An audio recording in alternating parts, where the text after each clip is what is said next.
Мне 38 полных лет, употребляю уже на протяжении 3 лет где-то. Мефедрон, СК, как говорится, соль, употреблял и каннабис.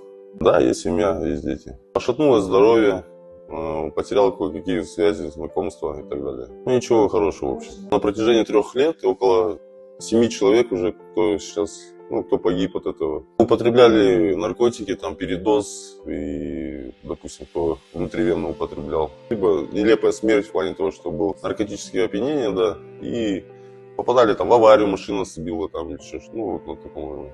Даже психотроп, он действует на людей по-разному. Некоторые люди при употреблении, делают такие вещи, которые вы просто не представляете. Им кажется, что их преследуют там или что-то, кто-то следит за ними. Когда заканчивается у них средства на приобретение этого, вот эти же магазины, которые это продают, дают рекламу, не хотели бы заработать там, привлекают якобы заработок и так далее. Потом они рассчитывают, соответственно, либо вот этими наркотиками, либо деньгами. А такие люди ходят недолго на воле, так сказать. Потому что наша полиция нас бережет. Я прям не общаюсь, от 7, наверное, да, где-то и выше, наверное. Почему? Потому что там же разные есть, там есть распространение, есть там хранение и так далее. Один был, правда, я не знал, что он закладчик. Он сейчас, вот у него как раз ожидаются суды, ждет следствие. Вот сейчас он находится на изоляторе временного содержания.